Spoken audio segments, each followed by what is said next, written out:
Tome su lugar, pueden salir los adolescentes, creo que van a ser los adolescentes. Ahí me guardan una hamburguesa, chavos. Los jóvenes de la última obra.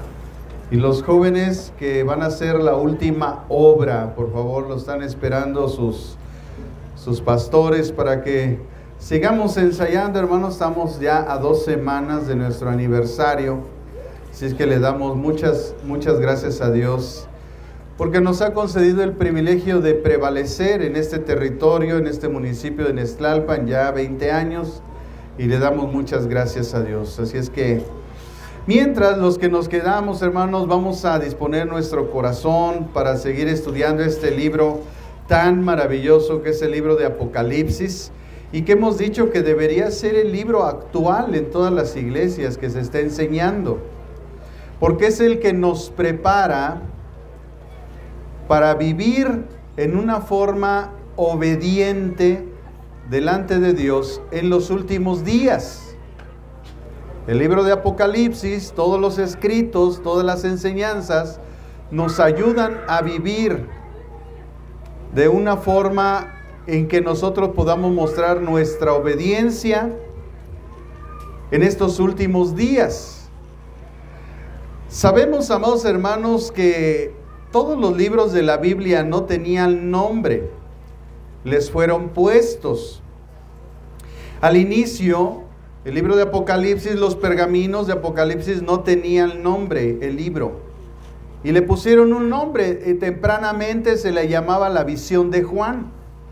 Posteriormente vieron que el mejor nombre que podía recibir era el libro de Revelaciones o Apocalipsis, como está escrito en griego, ¿verdad? Quedándose después la traducción en Revelaciones, el libro de las Revelaciones. Así es que es importante que conozcamos estos antecedentes, porque así nos ayudan a una mejor comprensión de los propósitos de Dios en este hermoso libro. Acompáñenme al capítulo 1, versículo 7, y vamos a ver esta segunda frase.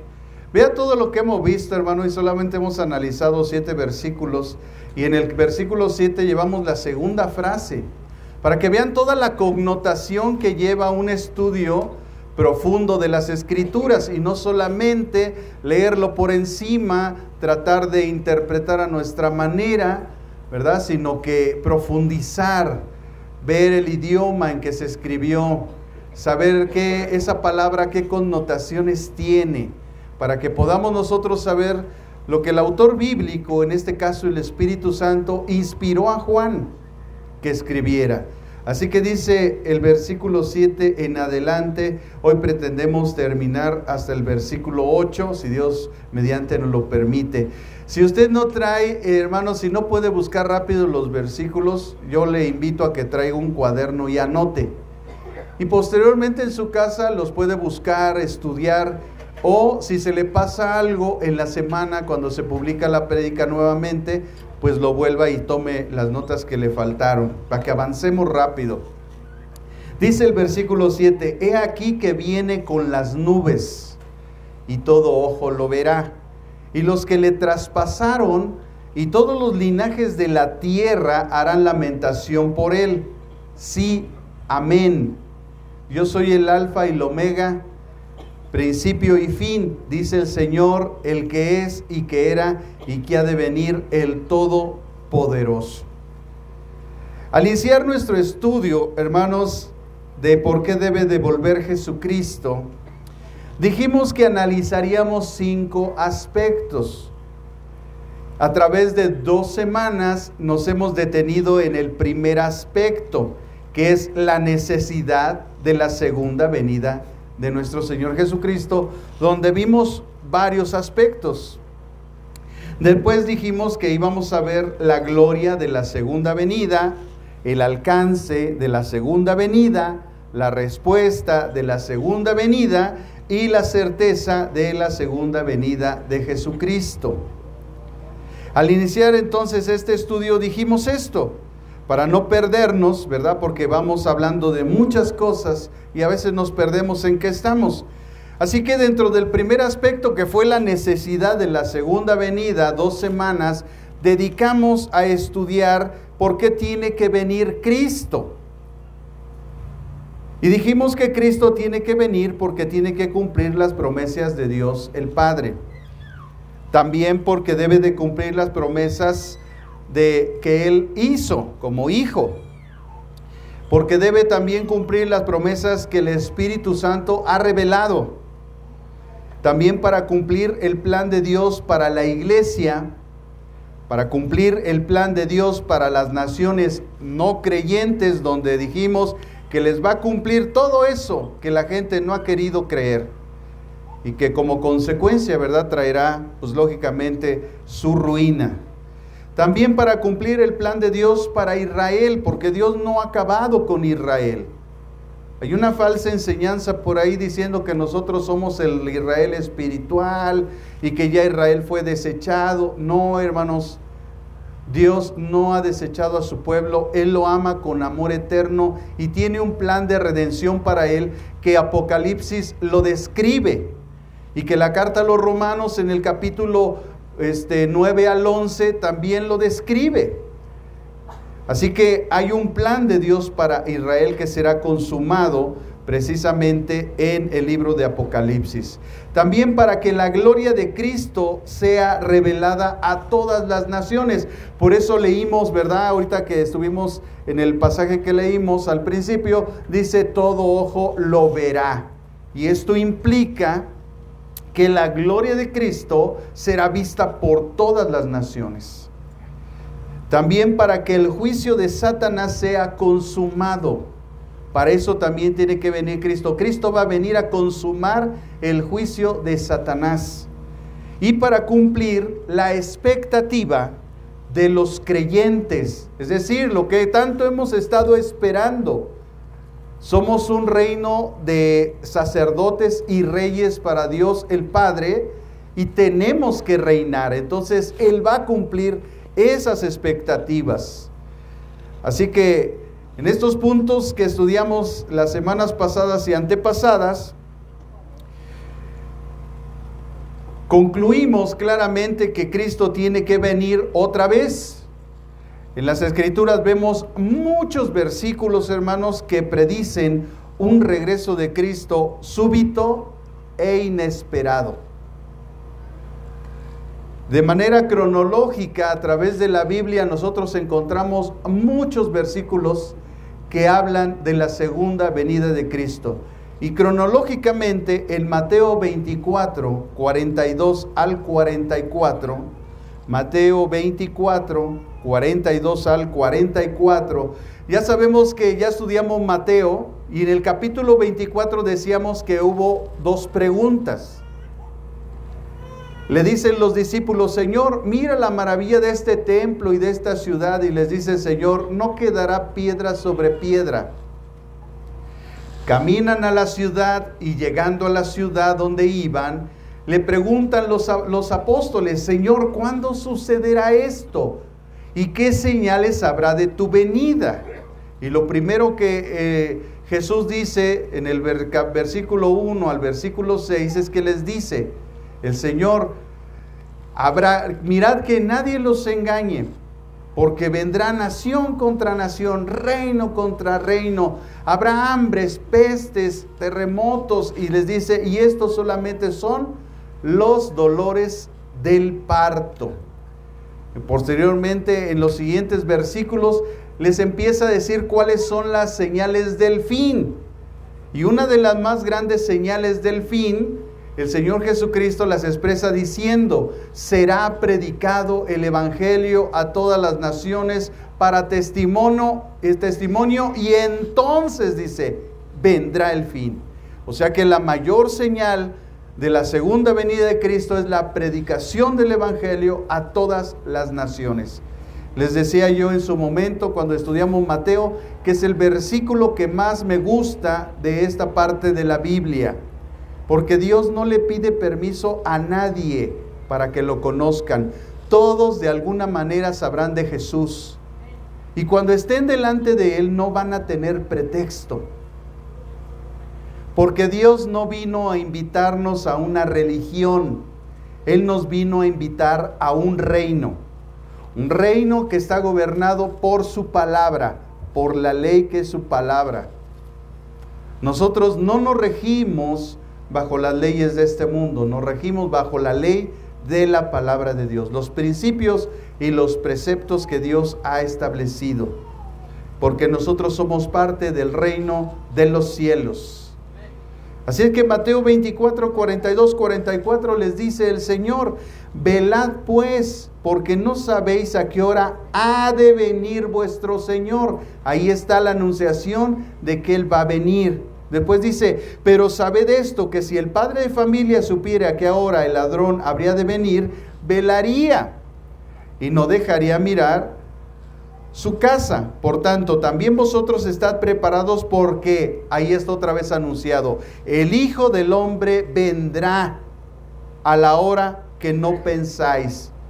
En el versículo 36 al 39, en ese mismo pasaje, dice la Escritura: pero el día y la hora nadie sabe, ni aun los ángeles de los cielos, sino solo mi Padre. Mas como en los días de Noé, vean la anunciación, así será la venida del Hijo del Hombre. Porque como en los días antes del diluvio estaban comiendo y bebiendo, casándose y dándose en casamiento, hasta el día en que Noé entró en el arca, y no entendieron, ahí está, hermanos, la clave, no entendieron. La gente no entiende, no quiere entender, no entendieron, hasta que vino el diluvio. Bueno, hasta que venga Cristo van a creer, y muchos ni así van a creer.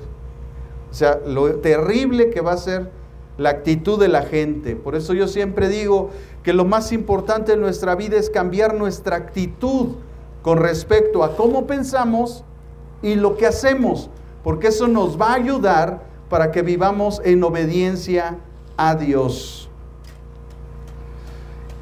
Y dice la Escritura: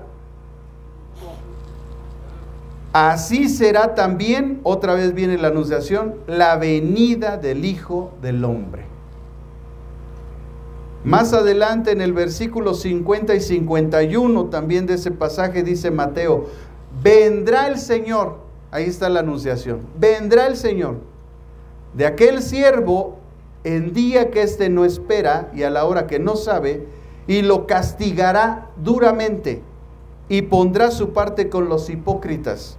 Allí será el lloro y crujir de dientes. En el capítulo 25 de Mateo, en el versículo 13, más adelante dice: velad, pues, porque no sabéis el día ni la hora en que el Hijo del Hombre ha de venir. Otra vez la anunciación de la venida de Cristo, ha de venir. En los pasajes paralelos, como en el Evangelio de Marcos, en el capítulo 13, versículo 32 al 33, Marcos 13, 32 al 33, viene nuevamente esta anunciación de que Cristo viene. Dice: pero de aquel día y de la hora nadie sabe, ni aun los ángeles que están en el cielo, ni el Hijo, sino el Padre. Mirad, velad y orad, porque no sabéis cuándo será el tiempo.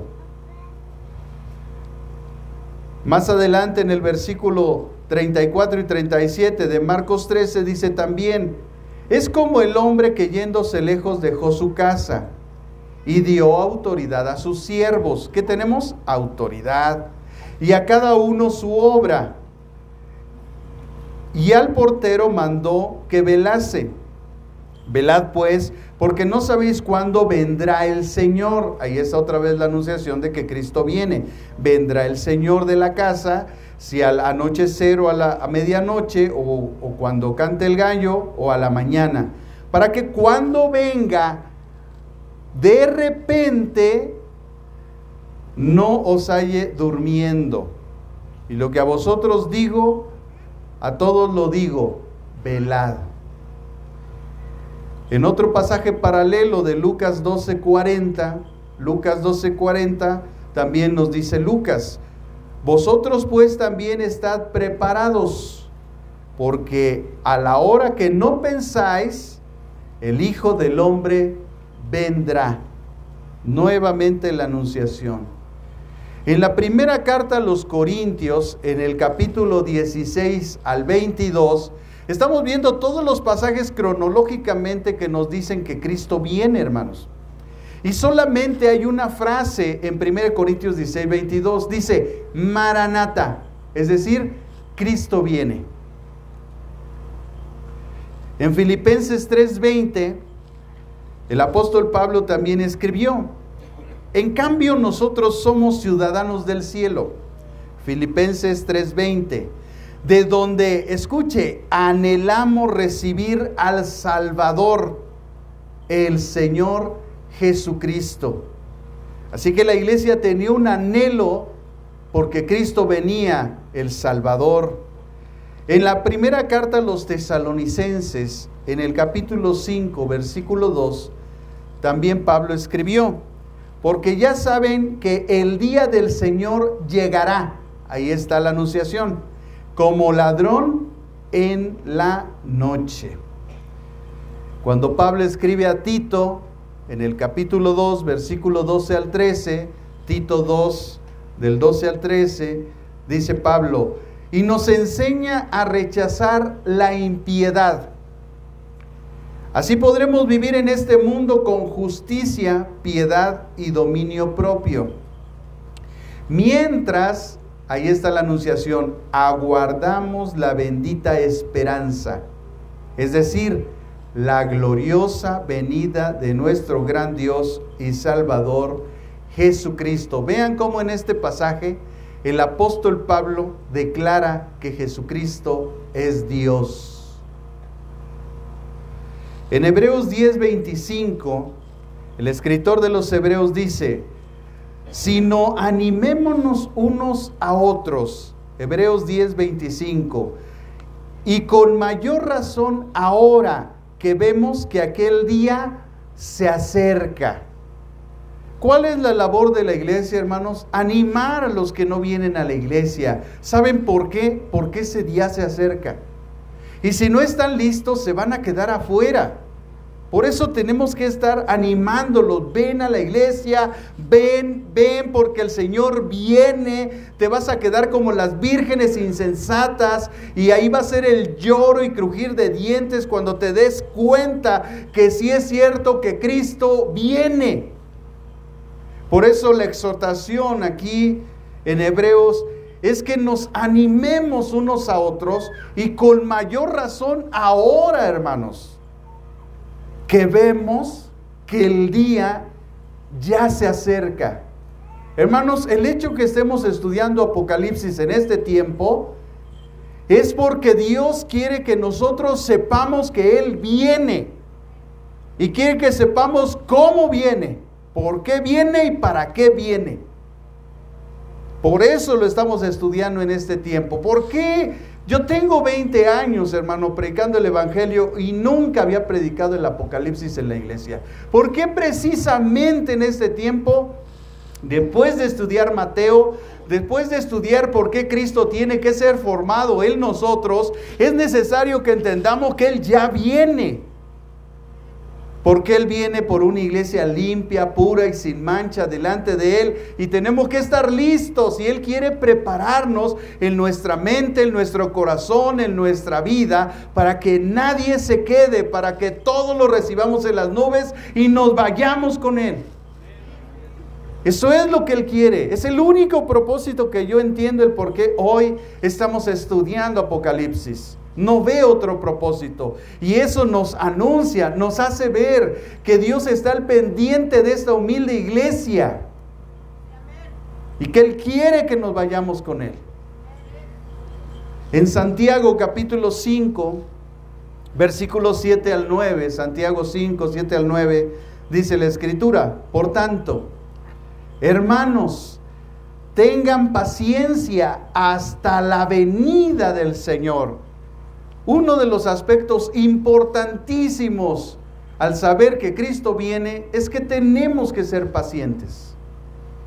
Santiago lo expresa y dice, manténganse firmes y aguarden con paciencia la venida del Señor, que ya se acerca. Y después dice más adelante, el juez ya está a la puerta.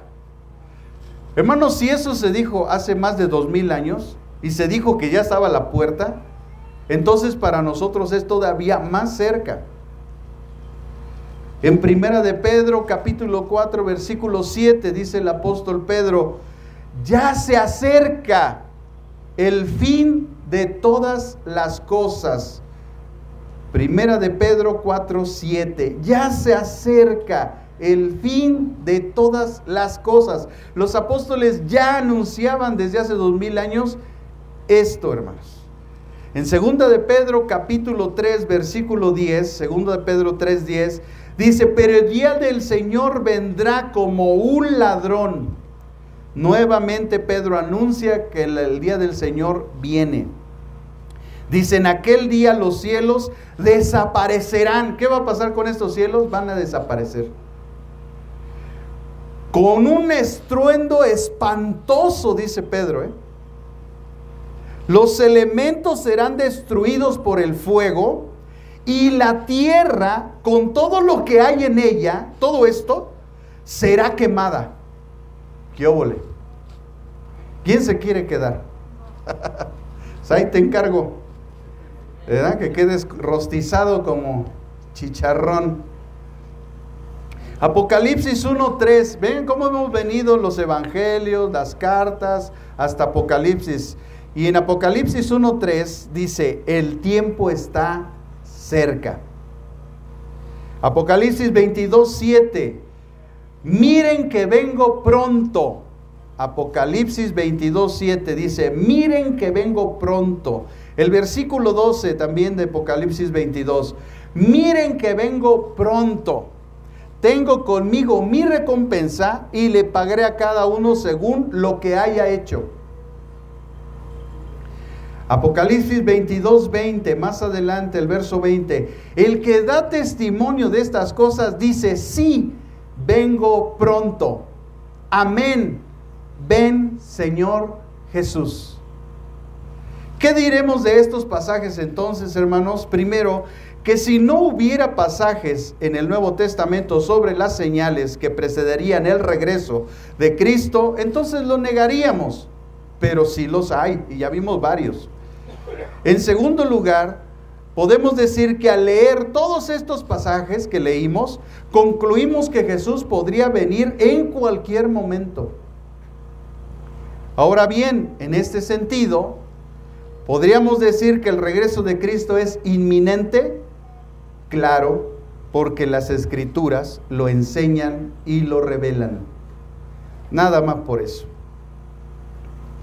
Habiendo entonces determinado esto, como dicen las Escrituras, en el versículo 7, que fue el primero que leímos, dice: he aquí que viene.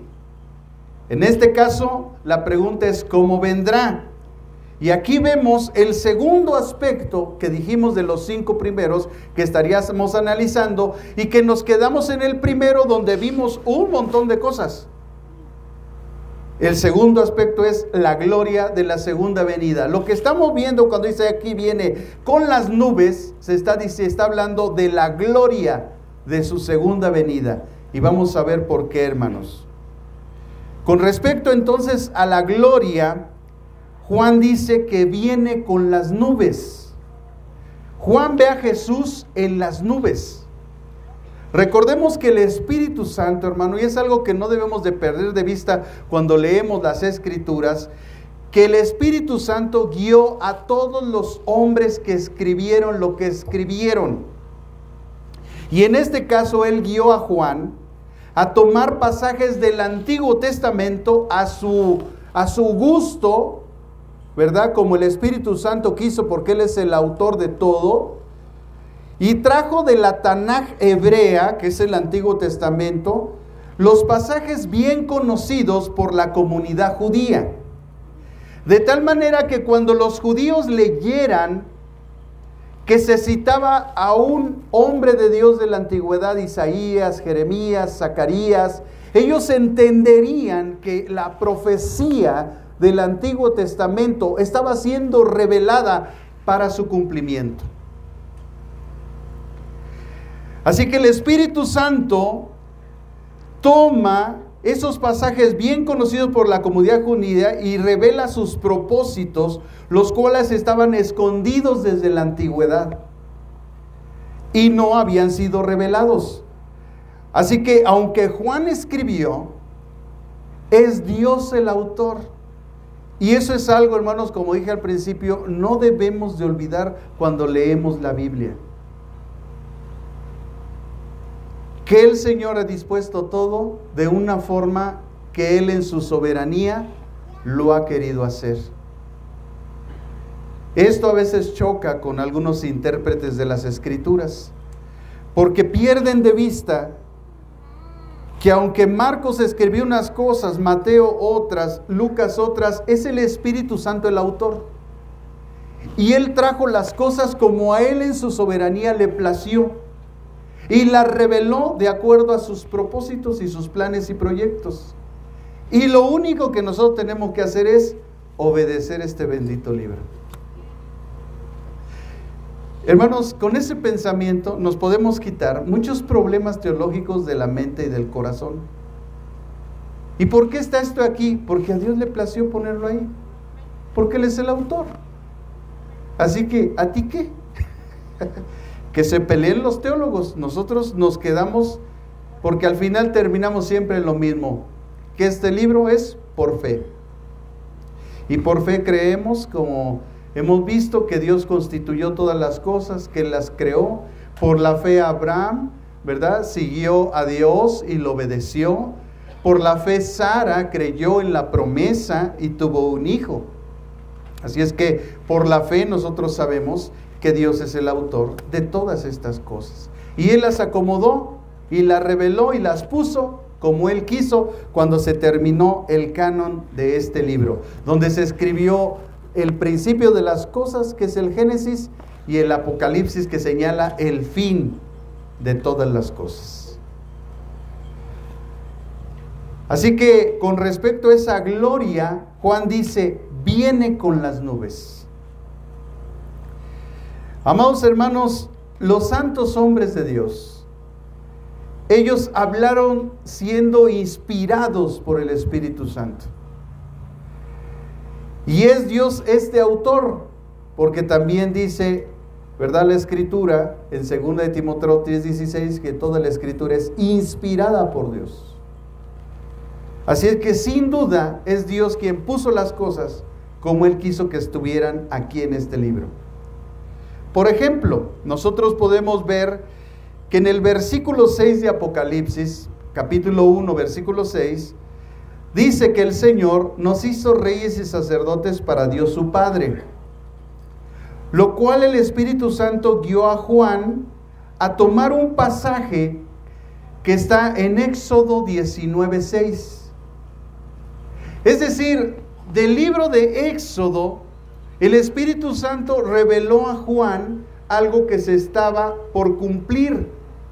Y Juan tomó eso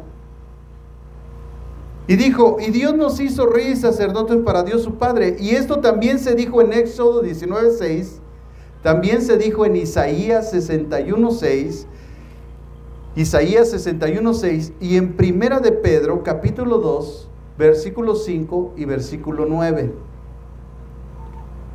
Así que el Espíritu Santo traía del Antiguo Testamento pasajes que eran revelados de acontecimientos que iban a suceder en este tiempo. Y así pasó con este pasaje que dice, viene de las nubes. Porque ahorita vamos a ver de dónde viene esta revelación. ¿Por qué usó Juan esta frase? Viene con las nubes. En Éxodo 19:6 se refiere, todo ese contexto se refiere a la exaltación del sacerdocio, donde ahora nosotros por Cristo podemos experimentar ese real sacerdocio, como lo hizo con su pueblo en el Sinaí. Ahí el Señor los llevó a adorar, a ministrar a Dios. Cuando fue con el faraón, le dijo Moisés, deja salir a mi pueblo para que vayan y sirvan a su Dios. Pero esa palabra servir que está escrita en el Antiguo Testamento, Dios guió al autor bíblico no a escribirla en hebreo, porque la palabra hebrea, recuerden que en el Antiguo Testamento algunas palabras están en hebreo y otras en arameo. Bueno, Dios guió a que esa palabra servir fuera traducida en arameo. ¿Cuál era el propósito? Enseñar, porque en la palabra adorar en hebreo significa como servir, significa como una persona que sirve a un amo que le está encomendando algo. Pero en arameo, que es donde está en Éxodo, en Isaías, y en Primera de Pedro, que les dije en los pasajes, esa palabra está en arameo, que significa adorar. Es un servicio de adoración. Y eso es importante cuando nosotros estudiamos las Escrituras, porque ahora sabemos que si dice, viene de las nubes y todas las naciones de la tierra le servirán, esa palabra es arameo y significa lo adorarán. Entonces cambia todo el contexto de nuestra interpretación. Hermanos, ¿quién se va a rendir o quién se va a poder evitar rendirse, mejor dicho, a la presencia de Dios al ver su gloria que viene entre las nubes con toda su gloria y todos lo van a ver? ¿Quién va a poder estar de pie? Nadie. Todos van a caer rendidos en los cielos, en la tierra y debajo de la tierra, y toda lengua va a confesar que Jesucristo es el Señor, para la gloria de Dios nuestro Padre. Aleluya.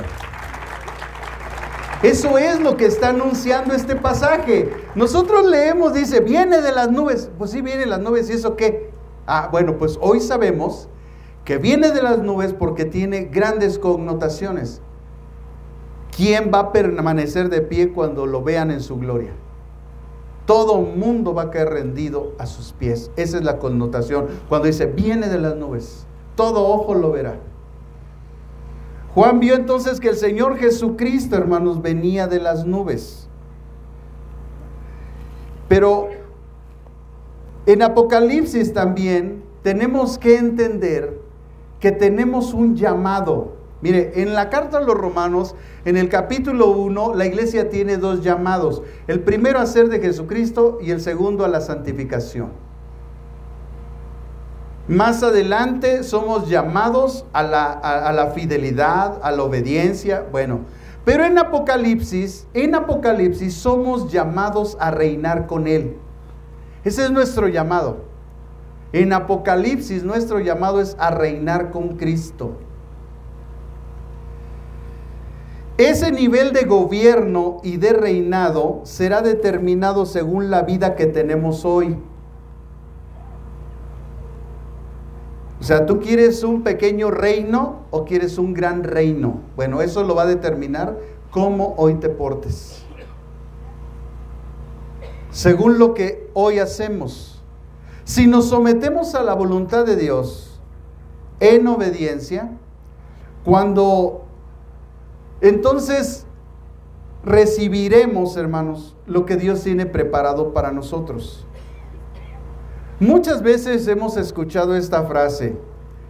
Cuando alguien dice, estás caminando en obediencia, créanme que mucha gente no sabe ni lo que está diciendo o no lo entiende.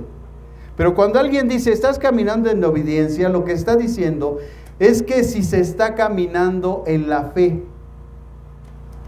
Estás caminando en la fe es lo mismo que decir estás caminando en obediencia.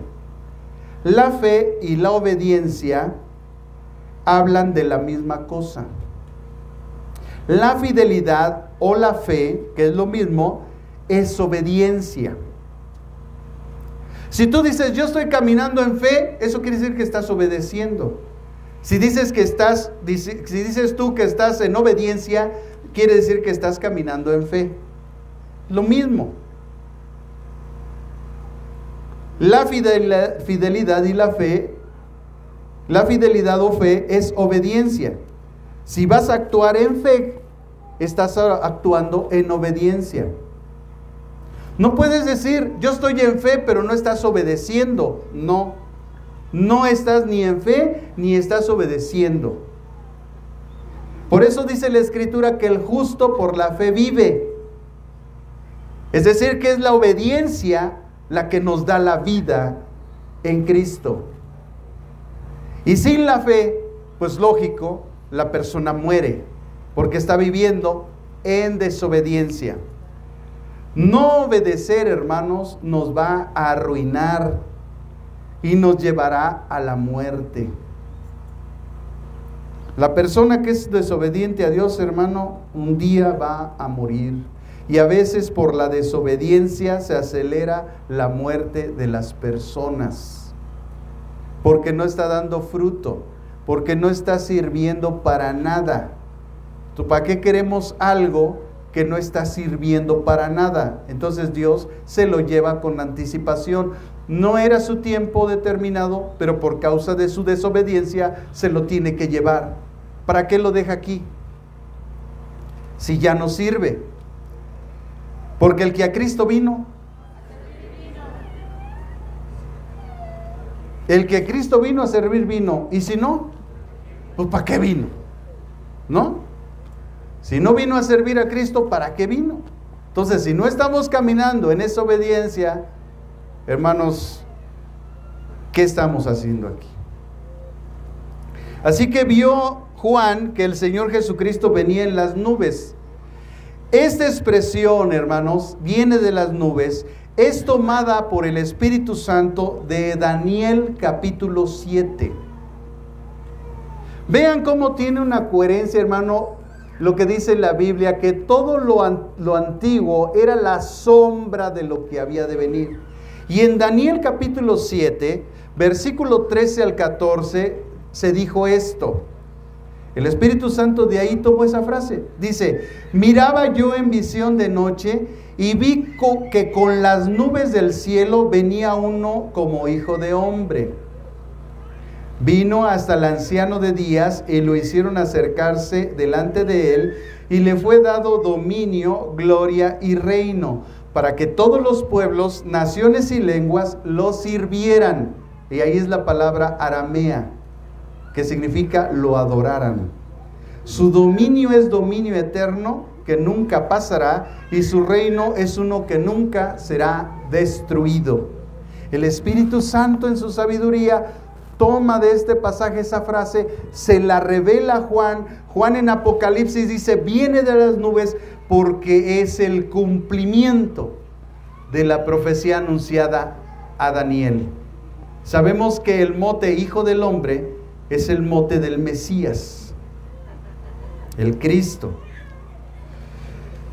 Investigando, hermanos, sobre este asunto, descubrí que los rabinos, en lo que se conoce la Gamara, ellos escribieron sobre este verso de Daniel, que es el entendimiento de la identidad del Mesías.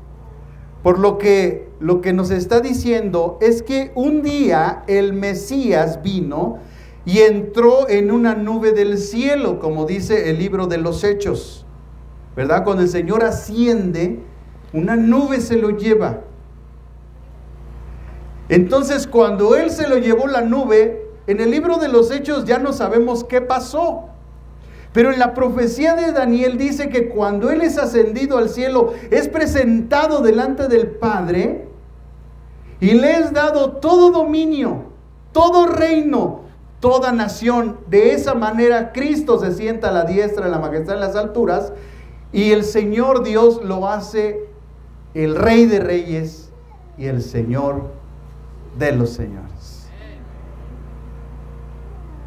Dios Padre es de quien Cristo hereda todo, el honor, toda la gloria, toda la alabanza, toda la honra, el poder, y que todas las naciones de la tierra, pueblos, naciones, lenguas, lo adoren a Él. Ese es el contexto original de Daniel 7. Y ese contexto es citado en Apocalipsis cuando dice, viene de las nubes. Cuando Él asciende en las nubes, es presentado ante el anciano de días, que es la imagen del Padre. el Padre lo sienta a su lado, le da el trono, lo pone como Rey de Reyes, Señor de Señores. Entonces cuando Él viene en el trono. Él viene con todo poder, con toda autoridad, con todo señorío. Es lo que Juan está viendo. Viene de las nubes. Porque nosotros diríamos, ¿qué vio Juan? Pues dice que viene en las nubes, pero ¿qué vio? Ahora a través de Daniel, porque son pasajes, ¿verdad?, que nos arrojan luz de lo que estamos estudiando, nos dice que Jesucristo le fue dado todo reino, todo poder, toda adoración, toda alabanza. Entonces cuando Juan lo ve venir, Él viene con toda su gloria, todo poder y autoridad. Así es, hermanos, como tenemos que buscar para interpretar las Escrituras. Pero además, hermanos, aquí en Daniel, de donde se origina la palabra, viene con las nubes y dice, les servirán. El Espíritu Santo inspiró para que se escribiera, como dijimos hace rato, esta palabra en arameo. ¿Por qué? Vemos que lo que nos quiere enseñar el Señor es que el propósito de esta palabra, que es la palabra hebrea para servir, Beilamejed, en arameo, en hebreo es abod, pero aquí está escrito en arameo, es decir, Beilamejed, que significa servir, que no significa como en hebreo abod. En hebreo abod significa servir como empleado, pero Abimelejed significa en Daniel adoración, porque está en un contexto de adoración. Si no ponemos nosotros atención en estos pequeños detallitos, hermanos, de los escritos, cuando queremos extraer la verdad bíblica, tenemos que ir al hebreo, al arameo, al griego, para saber qué es lo que realmente el autor de la Biblia nos quiso enseñar, en este caso en el Espíritu Santo. Es precisamente eso, que cuando el Señor Jesús viene de las nubes, todos lo adoraremos. Por eso leer superficialmente la Biblia y decir todo ojo le verá y todas las naciones de la tierra, hasta ahí, no, hermanos. Tenemos que indagar para entender, para tener una comprensión verdadera lo que el autor bíblico nos quiso enseñar.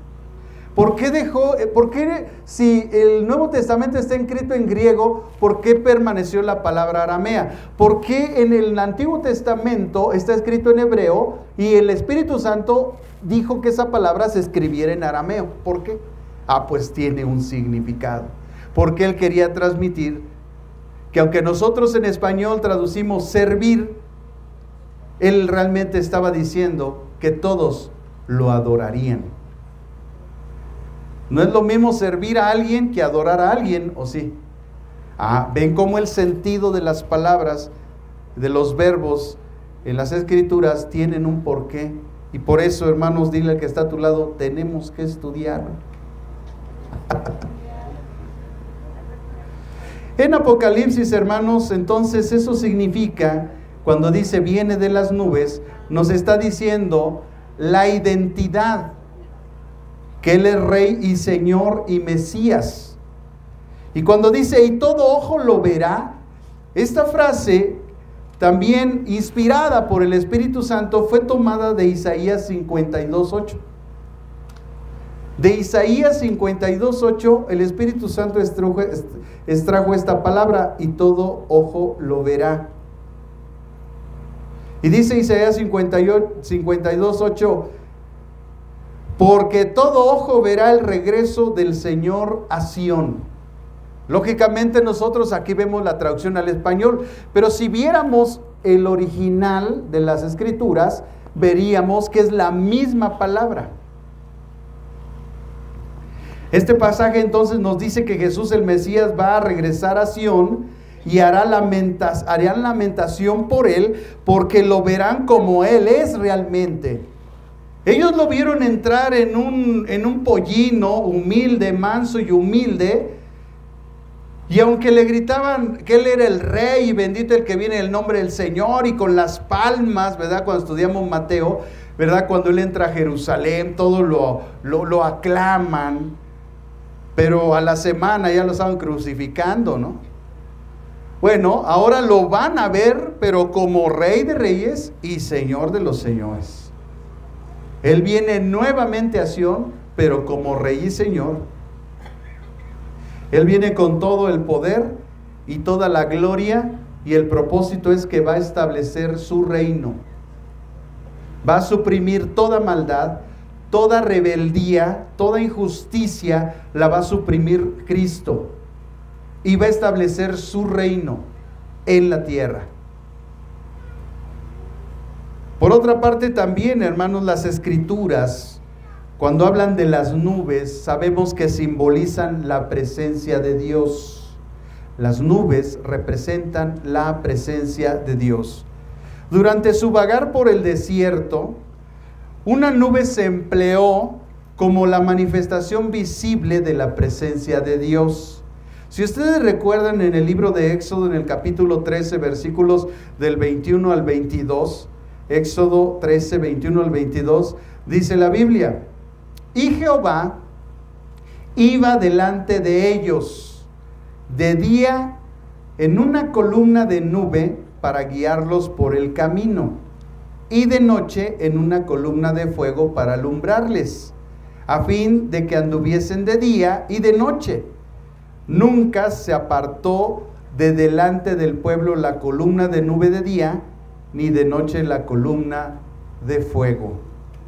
Amados hermanos, vemos claramente cómo la nube es una manifestación de la presencia de Dios. Al ver Juan la nube, él estaba viendo la presencia gloriosa de Dios. Y dice algo muy importante el pasaje de Éxodo. Dice que ni la nube ni el fuego se apartaban de su pueblo. Por eso Jesús, cuando antes de ascender al cielo, le dijo a sus discípulos: yo estoy con vosotros todos los días hasta el fin del mundo. Jesús no reparó en aseverar las mismas frases del Padre a su pueblo y él mismo a su pueblo, a los que el Padre le dio, y les dice: yo estoy con vosotros todos los días, o sea, en la mañana y en la noche, con la nube y con el fuego, hasta el fin del mundo. Qué bonita es la Biblia, hermanos. También recordemos que cuando Dios le entregó a Moisés la ley en el monte Sinaí, fue una espesa nube lo que hubo en el monte, lo que simbolizó también la presencia de Dios. Esto usted lo va a estudiar en Éxodo 19, versículo 16. Ahí está esa enseñanza. Así que cuando el Señor hablaba con Moisés en el tabernáculo también, bajaba una nube de la gloria, y dice en Éxodo 40, versículo 34 al 38, Éxodo 40, 34 al 38, dice: entonces una nube cubrió el tabernáculo de reunión, y la gloria de Jehová llenó el tabernáculo. Por tanto, la nube que vio Juan simbolizaba dos cosas: la presencia de Dios y la gloria de Dios. Y dice: y no podía Moisés entrar en el tabernáculo de reunión porque la nube estaba sobre él, y la gloria de Jehová lo llenaba. Y cuando la nube se alzaba del tabernáculo, los hijos de Israel se movían en todas sus jornadas. Pero si la nube no se alzaba, no se movían hasta el día en que ella se alzaba. Por la nube de Jehová estaba de día sobre el tabernáculo, y el fuego estaba de noche sobre él, a vista de toda la casa de Israel en todas sus jornadas. Qué tremendo fue haber visto esto, hermano. En los tiempos también del templo, cuando ya construyeron el templo edificado por el rey Salomón, la nube de la gloria también se hacía presente. Y dice en el primer libro de los Reyes, en el capítulo 8, versículo 10 al 11, Primera de Reyes, capítulo 8, 10 al 11, dice: y cuando los sacerdotes salieron del santuario, la nube llenó la casa de Jehová, y los sacerdotes no pudieron permanecer para ministrar por causa de la nube, porque la gloria de Jehová, por la gloria de Jehová, había llenado la casa de Jehová. Entonces, nuevamente la Biblia, hermanos, podemos interpretar a través de todos estos pasajes qué fue lo que Juan vio. Vio la nube, en ella venía Cristo. ¿Qué simboliza la nube? Simboliza la presencia de Dios y la gloria de Dios. Cuando usted lea en la Biblia la nube, usted va a saber que simboliza dos cosas: la presencia de Dios y la gloria de Dios. En los tiempos también del Nuevo Testamento, Jesucristo ascendió al cielo en una nube, como dice Hechos 1:9. Hechos 1:9 dice: y habiendo dicho estas cosas, viendo ellos, fue alzado y le recibió una nube que lo ocultó de sus ojos. Hermanos, los cristianos ascenderemos también con Él en las nubes en el arrebatamiento. En 1 Tesalonicenses capítulo 4, versículo 17, 1 Tesalonicenses 4:17 dice: luego nosotros los que vivimos, los que hayamos quedado, seremos arrebatados juntamente con ellos en las nubes para recibir al Señor en el aire, y así estaremos siempre con Él. Entonces, la nube simboliza dos cosas: la presencia de Dios y su gloria. Y como lo hemos visto en este pasaje que leímos de Apocalipsis, el versículo 7, Cristo vendrá en las nubes. En Mateo 24, cuando el Señor Jesús está dando las señales antes del fin, Mateo 24, versículo 29 al 30, el Señor Jesús dijo estas palabras, hermanos: e inmediatamente después de la tribulación de aquellos días, el sol se oscurecerá, la luna no dará su resplandor, y las estrellas de los cielos y las potencias de los cielos serán conmovidas. Entonces, dice, aparecerá la señal del Hijo del Hombre en el cielo. Entonces lamentarán todas las tribus de la tierra, y verán al Hijo del Hombre viniendo sobre las nubes del cielo con poder y gran gloria. Imagínense un mundo completamente oscurecido, sin sol, sin luna, y de repente aparece la gloria de Dios iluminando todo, y todos. Aparece el Señor, hermanos, con poder y gran gloria. Así, amados hermanos, vemos la gloria de Dios en la segunda venida del Señor en las nubes. En el momento en que Jesucristo regrese otra vez a la tierra con las nubes, podremos percibir una luz tan poderosa y deslumbrante que nadie podrá ver. Imagínense todo oscuro. Después de un tiempo que estás en un cuarto oscuro y abres la puerta a la luz, te ciega. Imagínense este mundo completamente oscurecido, y de repente aparece una luz brillantísima en el cielo, nadie va a poder ver. En el libro de Éxodo, capítulo 33, versículo 20, vemos una expresión de esto. Dice, Éxodo 33, 20, dijo más: no podrás ver mi rostro, porque no me verá hombre y vivirá. Nadie, hermanos, va a resistir la luminosidad del rostro de Cristo. Mucha gente ahí va a caer muerta de ver solamente la maravillosa majestad de la luz de Cristo.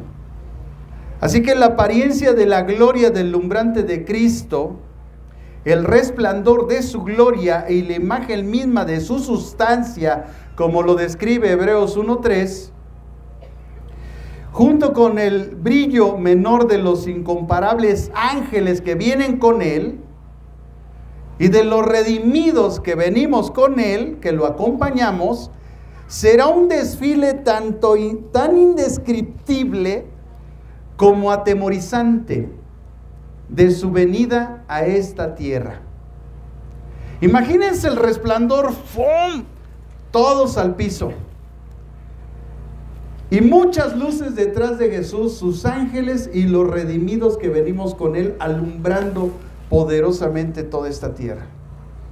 Así que Juan, por lo tanto, hermanos, así declara la gloria de la segunda venida, lo cual es una forma visible, todo ojo lo verá.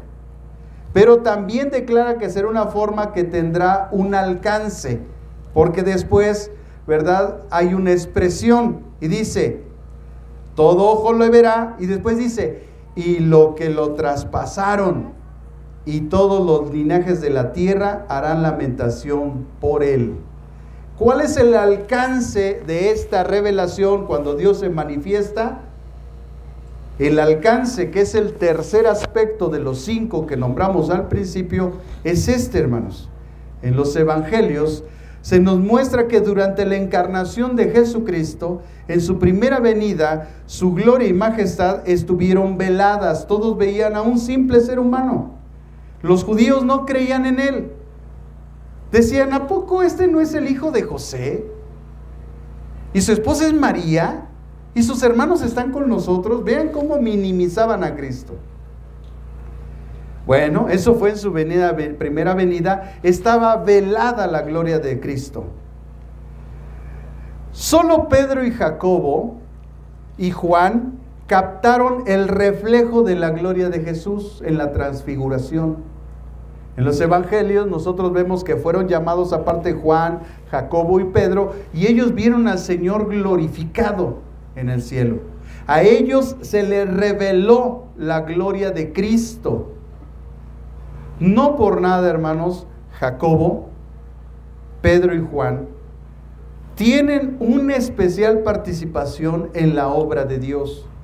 Es más, Juan es el que estamos leyendo ahora, que vio la revelación de Dios. Eso que había visto en el monte, después lo vio ahora sí en toda su majestad a Cristo, viniendo de las nubes con sus ángeles y con toda su gloria y poder.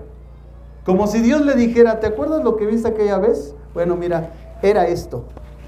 Qué tremendo, ¿eh? Eso es tremendo, lo que la Biblia nos deja ver, hermanos. Eso nosotros cuando estudiamos, hermanos, si ustedes se acuerdan, el Evangelio de Mateo, cuando lo estudiamos, en el capítulo 17, versículos del 1 al 3, estudiamos esto, la transfiguración, y ahí hablábamos precisamente de la gloria que el Señor dejó ver a Juan. Cuando vemos la vida de Pedro, hermanos, el papel que él desempeñó en la iglesia, de verdad era necesario que él tuviera ciertas revelaciones de parte de Dios por la obra que él iba a llevar a cabo. Ahora pregunten cómo murió Jacobo, cómo murió Pedro y cómo murió Juan. Entonces, mucha gente dice que recibe muchas revelaciones, pero hermanos, lo que la gente no entiende es que a mayor revelación, mayor responsabilidad y mayor prueba. Así que más le valía que dejara de estar viendo sus visiones, o sea, visionudo, porque le voy a decir una cosa, si usted dice que está viendo visiones y revelaciones, como mucha gente allá afuera, bueno, entonces sepa también que así va a ser la responsabilidad y la prueba que va a pasar en esta vida. Porque Pedro, Jacobo y Juan, miren a Jacobo, hermanos, le costó la vida con Herodes. Lo atravesó con una espada, no le permitió llevar a cabo su ministerio, lo destruyó el adversario. A Pedro lo crucificaron de cabeza y toda la sangre se le vino al cerebro y le explotó. Derrame cerebral, hermano. ¡pum!, le explotó el cerebro. A Juan lo metieron en una tina de aceite hirviendo. Si no es porque Dios todavía tenía propósito con él, ahí lo hubiera dejado morir, pero todavía tenía que escribir el Apocalipsis. Entonces lo tuvo que llevar a la isla de Patmos, donde no estuvo gozando de unas vacaciones. Estaba ahí hambriento, tenía que comer de lo que encontraba en ese lugar, y estuvo sufriendo. Entonces mucha gente dice que ve visiones y no sé qué, pero debería de saber que eso es un gran compromiso y hay una gran prueba que lo está esperando. Hermanos, es mejor dejar de ser visionudos y mejor vivir la vida a la luz de la palabra de Dios. En Romanos 14, hermanos, el apóstol Pablo escribió estas palabras. Romanos 14, del 10 al 11. Recuerde que a partir del capítulo 14 estamos viendo la vida cristiana en este contexto. Y dice: pero tú, ¿por qué juzgas a tu hermano? O también, ¿por qué menosprecias a tu hermano? Porque todos compadeceremos ante el tribunal de Cristo. Porque escrito está: vivo yo, dice el Señor, que ante mí se doblará toda rodilla y toda lengua confesará a Dios. La gran venida de Cristo, hermanos, hará que todos caeramos rendidos delante de Dios. Recuerden que este es un contexto de los débiles en la fe y los fuertes en la fe. El débil en la fe tiene siempre la orientación a juzgar a sus hermanos. El débil en la fe siempre está juzgando a los demás. El fuerte en la fe, el problema que tiene es que empieza a menospreciar a sus hermanos. Ese es el contexto de Romanos 14. Y Pablo les dice: bueno, tanto el débil en la fe como el fuerte en la fe, recuerden una cosa, que todos compadeceremos ante el tribunal de Cristo. Es decir, ahí se verá por lo que hiciste y cómo lo hiciste, y los galardones que Dios te va a dar y los que te va a quitar porque no fuiste obediente. Dice: y además recuerden que todos vamos a doblar nuestra rodilla delante de Él. Así que de nada nos sirve estarnos juzgando y de nada nos sirve estarnos menospreciando. Lo que debe de guiar nuestra vida es la ley del amor, del respeto de los unos a los otros. Y si vemos a un hermano que es débil en la fe, respetémoslo, amémoslo, porque además él es el siervo de un Señor que no eres tú. Él no te está sirviendo a ti, Él está sirviendo a Cristo. En su debilidad está sirviendo a Cristo. Y tú en tu mayordomía estás sirviendo a Cristo. Así es que si todos servimos a Cristo, dejemos que Cristo sea el juez. Dile al que está a tu lado: mi juez es Cristo, no tú, mi amor. Qué bueno es entender esto, ¿no? Nos quitamos un montón de problemas, ¿sí o no? Es que tú sigues siendo el mismo y que no has cambiado. Espérate, tú no eres mi juez es Cristo. Amados hermanos, nadie va a poder estar de pie delante del Señor. Cuando Él se manifieste en su gloria, todo ojo lo va a ver y toda lengua va a confesar a Dios, punto. Ahí van a salir todos los ateos del mundo y se van a tener que postrar delante de Dios. Cuando estamos leyendo este pasaje vemos dos grupos. Dice primero los que lo traspasaron. Los primeros que ven esta maravilla de la gloria de Dios y del poder de Dios, la manifestación de la presencia de Dios, el primer grupo, dice la Escritura, que fue los que lo traspasaron. Esta es una palabra griega que es takaruhu, taka con K, takaruhu. Aquí significa aquellos que lo traspasaron. Esta palabra fue extraída por el Espíritu Santo de Zacarías capítulo 12. Esta es una alusión a la casa de Israel. Es decir, lo que los traspasaron fue Israel. ¿Quién lo llevó a la cruz? Israel. ¿Quién gritaba, crucifíquenlo? Israel. Entonces dice, lo que los traspasaron es una alusión que viene ya del Antiguo Testamento de Zacarías 12 y que se manifiesta en Apocalipsis para nombrar al pueblo de Israel. El pueblo de Israel lo verá, lo reconocerán. Y esto, hermanos, es muy importante, pues Dios no ha terminado con Israel y Dios tiene propósitos con ellos. ¿Y cuál es el propósito de Israel? El más grande anhelo del Señor para Israel es su salvación. Así que cuando ellos lo vean, lo van a reconocer, lo van a adorar y van a ser salvos. El arrepentimiento de Israel vendrá porque verán a Jesús, a quien un día rechazaron y crucificaron, y se cumplirá lo dicho por el profeta Isaías, en Isaías 53:5. Pasaje muy bonito, Isaías es precioso, habla del Mesías, pero en el versículo 5 viene una profecía para Israel, en Isaías 53:5, y dice, mas el herido fue por nuestras rebeliones. Aunque esto aplica para todos los creyentes, es específico para Israel. Y dice, mas el herido fue por nuestras rebeliones, molido por nuestros pecados. ¿Qué está diciendo el Espíritu Santo en Zacarías? En Isaías, que Él les va a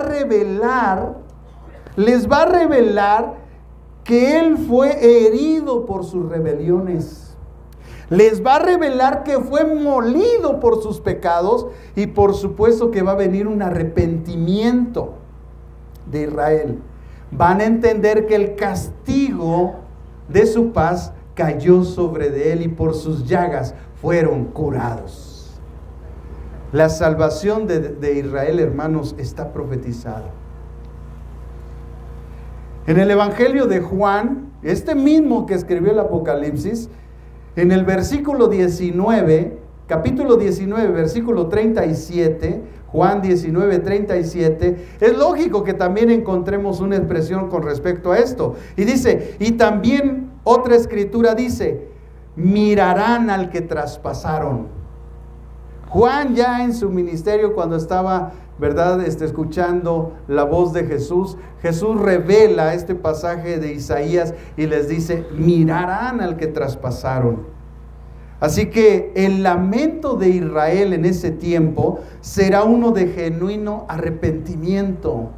El pueblo de Israel, hermanos, por fin, el Señor tendrá misericordia de ellos, serán salvos. Ellos verán a Cristo en su segunda venida con fe para salvación, tal como lo profetizó también el apóstol Pablo en Romanos 11. En Romanos 11, versículos 25 al 27, Romanos 11, 25 al 27, el apóstol Pablo dijo, porque no quiero, hermanos, que ignoren este misterio. Vean cómo era un misterio, todavía no había sido revelado. Dice, para que no seáis arrogantes en cuanto a vosotros mismos, que ha acontecido Israel endurecimiento en parte, hasta que haya entrado la plenitud de los gentiles, hasta que el último gentil que vaya a ser salvo nazca y entre en el reino de Dios. Hasta ese tiempo, dice, y luego todo Israel será salvo. Como está escrito, vendrá de Sión el libertador, que apartará de Jacob la impiedad, y ese será mi pacto con ellos, cuando yo quite sus pecados. Así que muchos judíos, hermanos, se salvarán durante la tribulación. Tanto los 144,000 convertidos, ¿verdad?, santos puros que los describe la Biblia, 144,000 judíos convertidos en ese tiempo glorioso de la segunda venida de Cristo. Y vemos toda esta descripción de ellos, ¿verdad?, en Apocalipsis 7, del 1 al 8, que a veces usa una secta llamado los Testigos de Jehová para decir que solo 144,000 se van a salvar.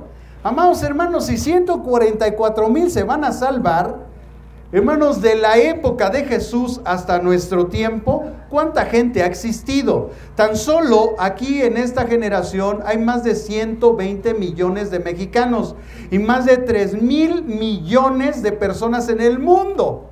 Y si solo 144,000 se van a salvar, entonces yo ¿para qué le hago al tonto? No me voy a salvar. Es peor que jugarle a la lotería. ¿Cuándo me la voy a sacar? Así es el diablo de mentiroso, hermano. Por eso esas sectas, hermanos, están llenando de tonterías a la gente. Y a mí me da ya mucha tristeza ver gente que está siguiendo esa secta, porque sé que van directitas al infierno. Directitas, sin escalas.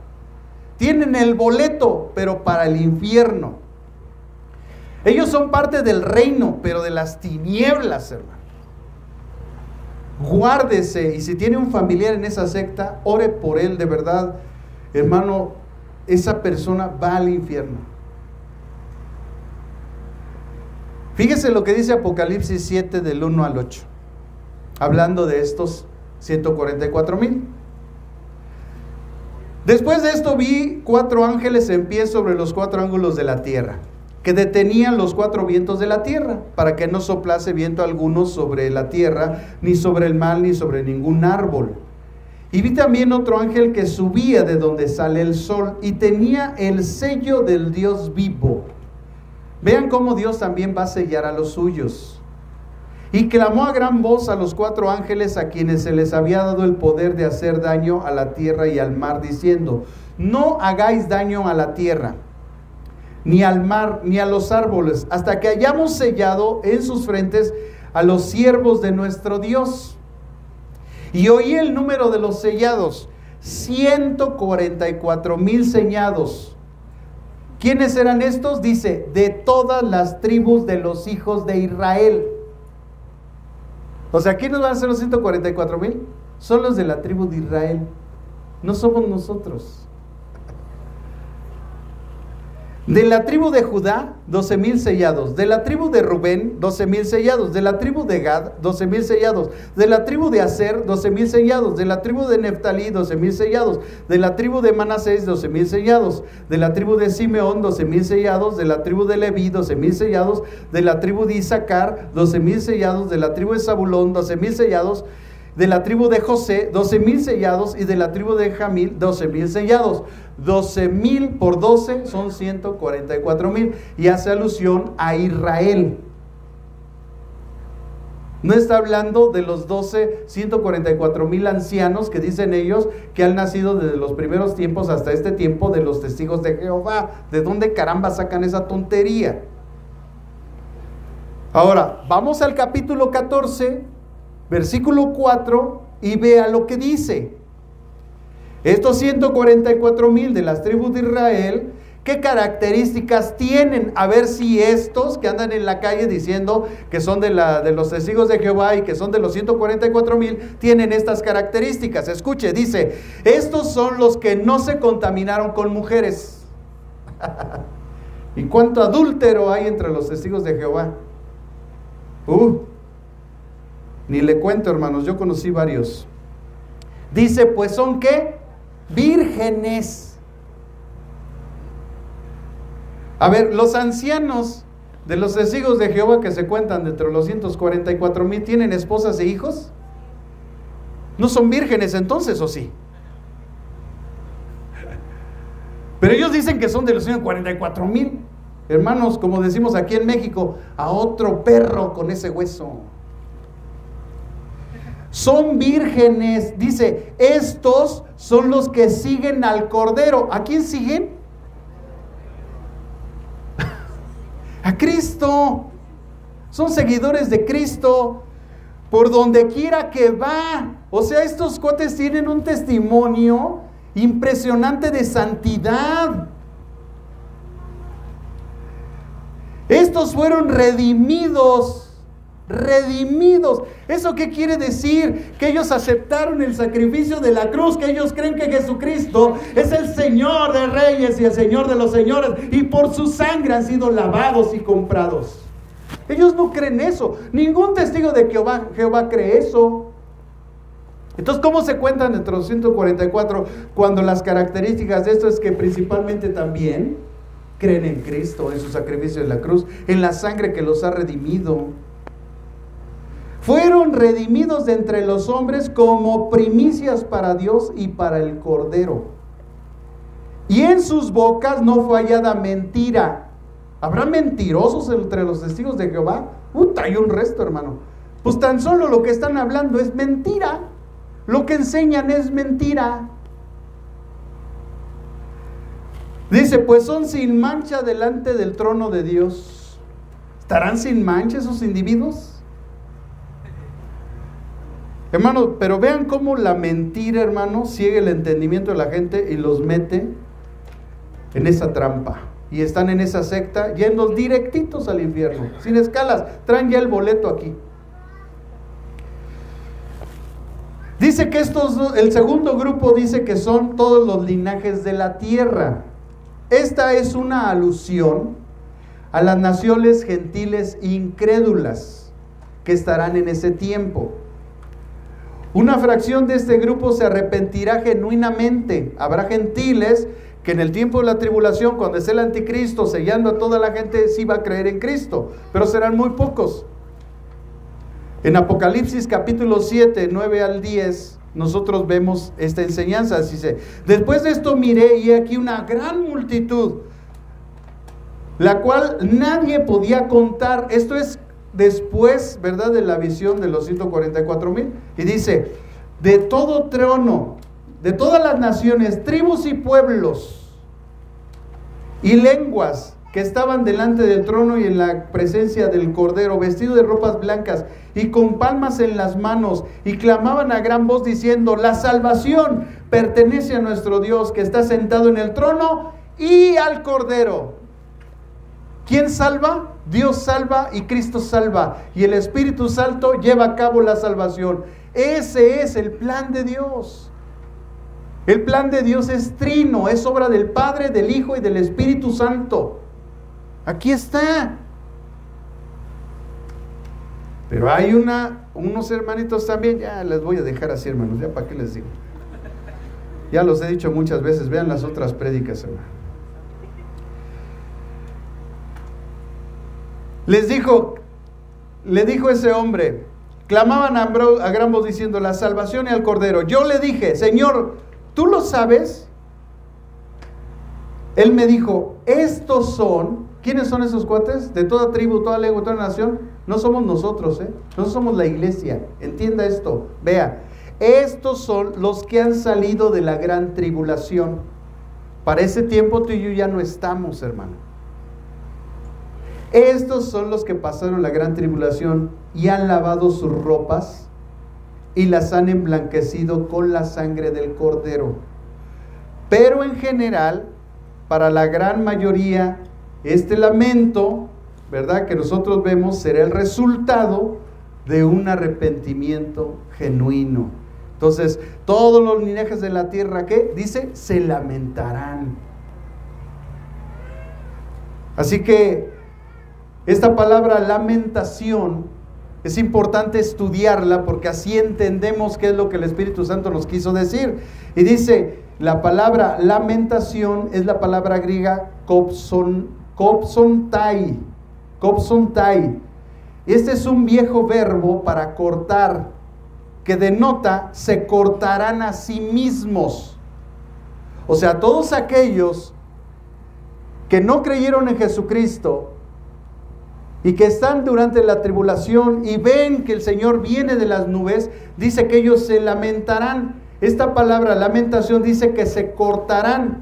Si ustedes se acuerdan, en el primer libro de los Reyes, en el capítulo 18, en el versículo 28, vemos que los profetas de Baal, cuando están haciendo todos sus movimientos, según para que desciendan sus dioses y todo eso, dice que se cortaban las venas. Bueno, esta es la misma palabra que aparece aquí en Apocalipsis. Es decir, que ellos al ver la gloria de Dios y no haber creído en Él, solitos se estarán cortando las venas. Se lamentarán, quiere decir que se harán harakiri. Solitos. Entonces denota que se cortarán a sí mismos. Esto, hermanos, ahora sabemos que era común en la antigüedad delante de los soldados romanos. En el libro de los Hechos hay uno que cuando ve que tiembla la tierra y Pablo y Silas están en la cárcel, dice que tuvo tanto miedo que se quiso matar, hasta que Pablo le gritó: no te mates, aquí estamos, no nos hemos movido. Era común que ellos solitos se mataran. Eso pasa comúnmente en los japoneses, ¿verdad? Agarraban la espada y ¡pah!, se la clavaban. Solitos se iban al panteón, ¿no? Este mismo verbo también nosotros lo vemos en Mateo 11:17, cuando Jesús habla diciendo, Mateo 11:17, os tocamos flauta y no bailasteis, os endechamos y no se lamentaron, os lamentasteis, como dicen unas traducciones. Es la misma palabra. Y esa es una frase que el Señor Jesús usa de una forma extrema para expresarle a los religiosos que no importa cómo reciban el mensaje, porque les está hablando que Juan el Bautista venía vestido de pelo de camello, no comía nada inmundo, o sea, a su forma de ver religiosa, él era la imagen de un verdadero profeta, y no lo recibieron el mensaje de Juan. Entonces Jesús dice: vengo yo que como con ustedes, bebo con ustedes, participo con ustedes, hago todo como ustedes hacen, como un ser humano común y corriente, y entonces ni así me hacen caso al mensaje que les estoy mandando. Entonces les hace una frase común de aquellos días, que es esta, que es una frase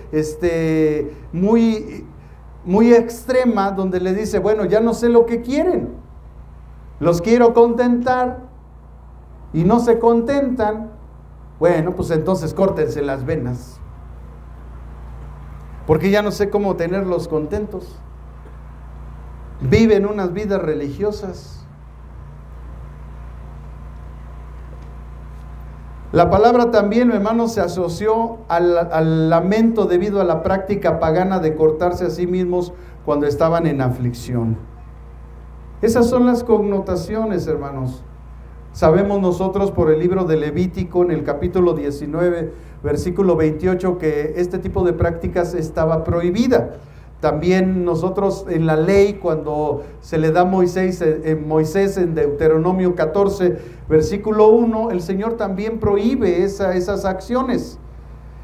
Así que este evento de Apocalipsis fue profetizado por Zacarías en el capítulo 12, versículo 10.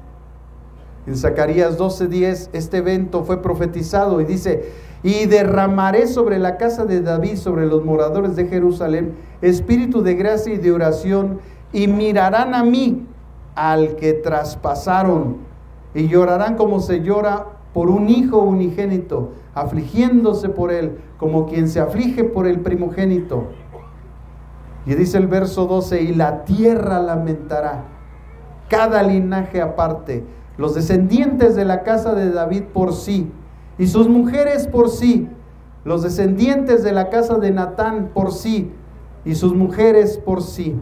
Así que el lamento de los gentiles, en su mayor parte, será motivado por el terror, no por el arrepentimiento.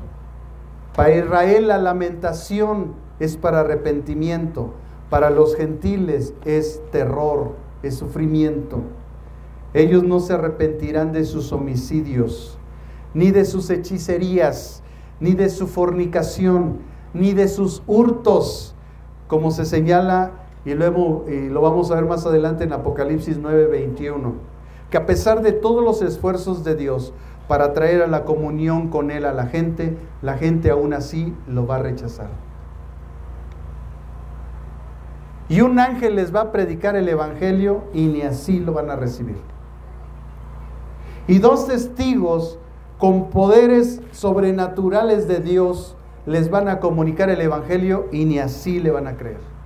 Es más, cuando los matan hasta van a estar haciendo fiesta.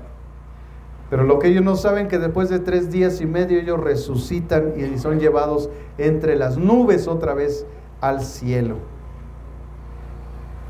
El cuarto aspecto, hermanos, que hoy vamos a analizar es, que dijimos del principio de toda esta disertación, es la certeza de la segunda venida de Cristo. Y esto lo hallamos con la frase que está en ese pasaje que leímos al principio del capítulo 7, capítulo 1, versículo 7 de Apocalipsis, cuando dice: yo soy el alfa y el omega, el principio y el fin. Esta palabra, yo soy el alfa y el omega, el principio y el fin, el Espíritu Santo la trajo de Isaías 44:6. Y en Isaías 44:6 se habla de Dios como redentor. Entonces, ¿qué está diciendo al traerla esta frase Apocalipsis, cuando dice yo soy el alfa y el omega, el principio y el fin? Y la trae del pasaje de Isaías 44:6. Y el contexto de Isaías 44:6 es la redención. Al traerlo a Apocalipsis, que nos está hablando del fin de los tiempos, lo que el Espíritu Santo nos está enseñando, entonces, es que el fin de la redención llegó. Es el cumplimiento de la profecía. Así que Dios completará el proceso de la redención. Es lo que se está anunciando en Apocalipsis cuando dice: yo soy el alfa y la omega, el principio y el fin. Está diciendo: el tiempo de redención ha llegado a su final. Por eso dice después: dice el Señor, el que es y que era y que ha de venir, el Todopoderoso. Y este pasaje que continúa de la expresión yo soy el alfa y el omega, es la idea, da la idea esta expresión de la palabra, que Él es el Shaddai. Así como se nos reveló en el libro de Génesis, en el capítulo 35, versículo 11, donde se dice que Dios es el Shaddai, el Todopoderoso. Cuando se dice en Apocalipsis, entonces lo que se está revelando. ¿Por qué entonces el Espíritu Santo de Génesis lo trae a Apocalipsis? Hermanos, esto es precioso. Así entendemos muchas cosas de la Biblia. Y esto es debido a que todo lo que va a suceder en Apocalipsis, las persecuciones, las tribulaciones, la aflicción, todo lo que va a pasar con su pueblo, Él al decirles yo soy el Shaddai, les está diciendo que Él está en medio de ellos en todo el proceso. Es una palabra de consolación a su pueblo. Le está diciendo, en medio de todas las tribulaciones, las circunstancias y las pruebas que están pasando, yo estoy con ustedes. Yo soy el Todopoderoso, el Shaddai. Así que Dios, hermanos, inspirando a Juan, trata de alentar a su pueblo, diciendo lo que Él es el todo suficiente, el todopoderoso, el Shaddai. Porque nosotros vemos, ¿verdad?, la palabra todopoderoso en español, pero esa palabra es el Shaddai y tiene esa connotación, que Él es el todo suficiente, que Él va a estar con ellos en medio de toda situación que van a pasar. Así que el Dios omnipotente y el Dios todopoderoso va a estar con ellos. Y también vemos en la declaración de Jesucristo, en la primera y en la última letra que dice del alfabeto griego, el alfa y el omega, con esta frase, el Señor mismo pone la firma de la profecía. Él firma. Así que en estos versículos se resaltan tres de los atributos más grandes, hermanos, de Dios. y en este caso de Jesucristo, porque el Apocalipsis es la revelación de Jesucristo. Jesucristo es todo omnisciente. Es lo primero, cuando dice yo soy el alfa y la omega, está diciendo yo soy el todo omnisciente. Subraya entonces la omnisciencia de Cristo. El alfa es la primera letra del alfabeto griego y la omega es la última. Él es todo conocimiento que se transmite a través de esas letras. Él es todo conocimiento, el principio y el fin de todo conocimiento. En Cristo, hermanos, se encuentra todo el conocimiento, la sabiduría de todo lo que existe, sea visible o invisible, sean dominios, principados, potestades, porque todo existe por medio de Él y para Él. Por lo tanto, Él conoce también la certeza de todas las promesas dadas por Dios a su pueblo, y de Él a su pueblo, y del Espíritu Santo a su pueblo. Colosenses capítulo 2, versículo 2 al 3, Colosenses 2, del 2 al 3 dice: para que sean consolados sus corazones, unidos en amor, hasta alcanzar todas las riquezas del pleno entendimiento, a fin de conocer el misterio de Dios el Padre y de Cristo, en quien están escondidos todos los tesoros de la sabiduría y del conocimiento. ¿En quién están? En el Padre y en el Hijo. También denota su omnipresencia. Cuando él dice el que es, el que era y el que ha de venir, está hablando de su omnipresencia. Es decir, la trascendente y eterna presencia de Dios no está limitada por el tiempo, ni el espacio, ni ningún aspecto o suceso en ellos. Dios es independiente al tiempo, al espacio y a las leyes de la física que alguna vez haya dictado Newton, Einstein, la física cuántica. Para Dios no hay tiempo, no depende Él del tiempo ni del espacio, lo cual provoca que Él exista todo, en todo tiempo, en todo lugar. Él está aquí, en medio de nosotros, al mismo tiempo está en la eternidad, y al medio tiempo está en China, en Japón, en todo el mundo, porque Él es omnipresente. Por eso, hermanos, leemos Eclesiastés 3, 14 y 15. Y dice: este gran sabio Salomón en el libro de Eclesiastés escribió estas palabras y dijo, Eclesiastés 3, 14 y 15: he entendido todo lo que Dios hace, he entendido que todo lo que Dios hace será perpetuo. Sobre aquellos no se añadirá, ni de ellos se disminuirá, y lo hace Dios para que delante de Él teman los hombres. Aquello que fue, ya es, y lo que ha de ser, ya fue, y Dios restaurará lo que pasó. Wow. Lo que está hablando el sabio Salomón es de eternidad. Tenemos un Dios que terminó todas las cosas. Escuche esto, terminó todo. Empezó, terminó y se regresó y le dio cuerda al tiempo, pero Él ya lo hizo todo. Por eso tenemos la garantía, amados hermanos, que Dios tiene una obra perfecta con nosotros. Cada situación, cada circunstancia, la enfermedad, el dolor, la aflicción, todo en Dios es perfecto. Tiene un propósito en tu vida. Por eso cuando nosotros entendemos la eternidad de Dios, su soberanía, su omnisciencia, su omnipresencia, su omnipotencia, que es el tercer aspecto que dice en este pasaje, nosotros entendemos, hermanos, que lo que tenemos que hacer solamente es obedecerlo a Él. porque todo en Él es perfecto en mi vida. Hasta el dolor de muela. Cuando te duele el callo, todo tiene un propósito.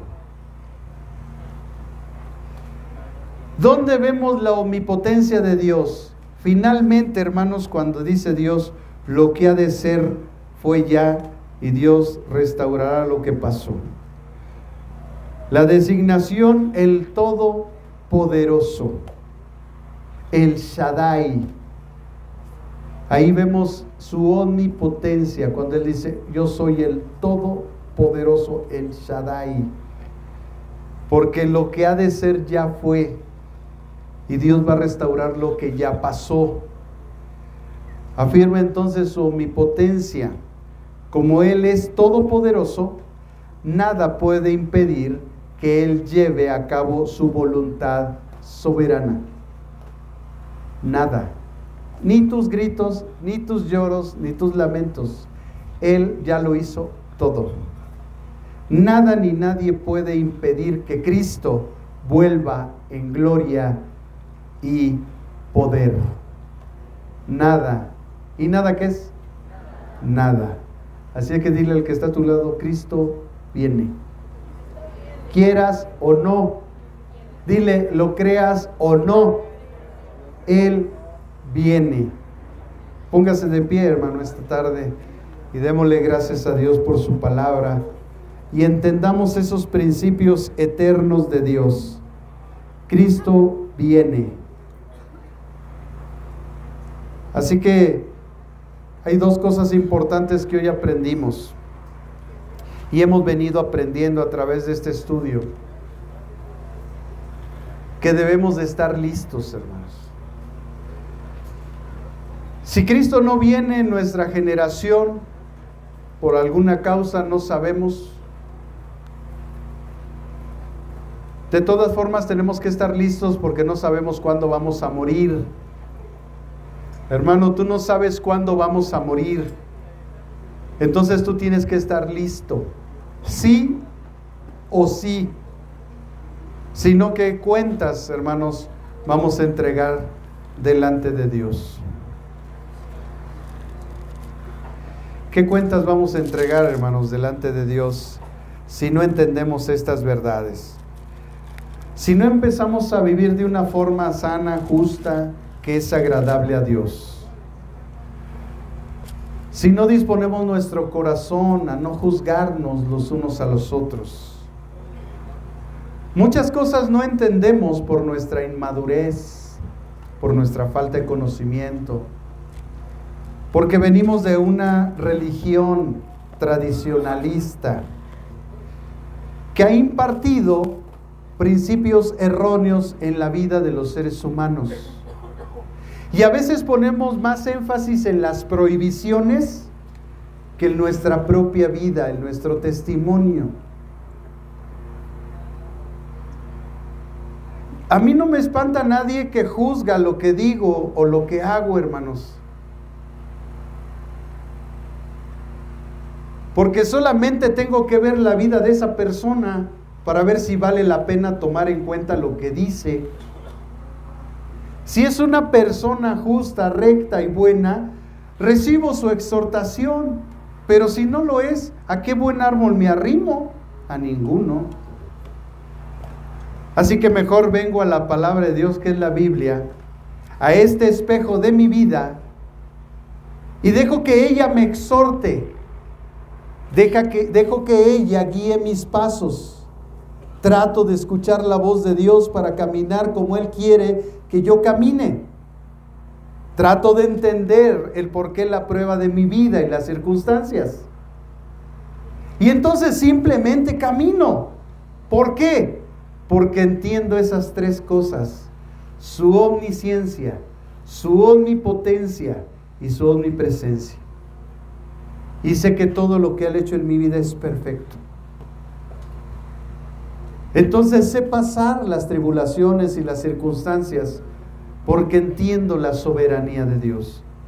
Porque entiendo que Él todo lo que hizo, lo hizo perfecto en mi vida. Y aunque hay veces que yo no entiendo el por qué pasan ciertas cosas, Sigo declarando las mismas palabras que un hombre sabio en la antigüedad dijo: Jehová dio, Jehová quitó, bendito es el nombre de Jehová. ¿Acaso recibiremos las cosas buenas y no las malas? Todo tiene un propósito. Job pasó por una situación terriblemente impensable, que cualquiera de nosotros no aguantaría. Él no solo pasó un cáncer de la piel, a él le mataron a todos sus hijos en un solo día. En un solo día enterró a todos sus hijos y además a todos sus siervos en un solo día. En un solo día, de la más grande riqueza se vio en la más triste pobreza. En un solo día se vio juzgado por sus 3 disque amigos: un religioso, un tradicionalista y un legalista. Esos 3 mismos amigos que cuando tú estás en un problema, lo primero que te vienen a decir es que tal vez estás viviendo en pecado. Hermano, si no estás viviendo en pecado, tienes que estar en paz en ese sentido. Y no tienes que escuchar la voz de ese hermano, porque tú no estás viviendo en pecado. Entonces tienes que entender que hay una prueba en tu vida y que está probando tu fidelidad en Cristo. Y lo único que tienes que hacer es que a pesar de las situaciones le sigas diciendo: yo, Señor, sigo creyendo en ti y sé que esto tiene un propósito. Esa actitud va a cambiar la perspectiva de tu vida. Entonces algo estará ocurriendo aquí en tu interior. Se llama adoración. Y aunque estás pasando circunstancias difíciles, no dejas de adorarlo. No dejas de glorificarlo y de exaltarlo, porque has entendido el propósito de Dios en tu vida. Has entendido que tú no eres eterno, el único eterno es Él. Que tú tienes un tiempo en esta vida y por eso cada día debes de aprovecharlo al 100 o al 120%. Porque no sabes si la próxima semana estarás aquí sentado. ¿Cuántas veces he dicho esto? ¿Y cuántas veces hemos visto hermanos que a la siguiente semana ya no están aquí? Por esa causa, hermanos, como decía un cantante famoso, vivamos un día a la vez. No te afanes. Deja que Dios obre. Dispón tu corazón, camina en fe, porque en esa forma caminarás en obediencia y podrás glorificar al Rey de Reyes y al Señor de los señores. Su nombre es Cristo. Cristo. Cristo es el Señor, el Rey de Reyes y el Señor de los señores. ¿Por qué no cierras tus ojos ahí en tu lugar? Y mientras la música prepara el ambiente para Dios, a disponer nuestro corazón para alabarlo, para exaltarlo, ¿por qué no permites que la gratitud venga a tu corazón? Qué bueno agradecer cuando Dios nos da una televisión, un coche, nos lleva de vacaciones, comemos una buena comida, disfrutamos con la familia. Pero tal vez ese no es tu momento, a lo mejor estás pasando situaciones y ese es el momento en que tienes que alabarlo y que tienes que adorarlo y confiar en Él, porque tu vida no sale del control de Dios. Él está al pendiente de tu vida. Y voy más allá aún. Si tú vienes por primera vez a esta iglesia, yo te invito, ven a Cristo, arrepiéntete de tus pecados, pídele perdón esta tarde, ven al frente y delante de todos estos testigos y delante de Dios y en los cielos de todos los ángeles que nos están viendo, arrepiéntete de tus pecados, pídele perdón y déjanos orar por ti. Y si tú tienes la necesidad, hermano, hoy en esta tarde y dices, yo necesito que oren por mí esta tarde, ven, yo quiero orar por ti. Dios le bendiga. Aquí hay una persona, Dios le bendiga. Y si tu hermano que estás allá atrás, conoces de Dios, pero el Espíritu Santo te hace sentir que tiene la necesidad de que oremos por ti, ven. Ven, porque este día es para ti. Él quiere fortalecerte. Él es el Dios todopoderoso, el Dios omnisciente, el Dios omnipresente. Él está aquí. No lo podemos ver, pero Él está aquí. Y Él quiere que tú recibas también fortaleza. Que el Espíritu Santo fortalezca tu vida, hermano.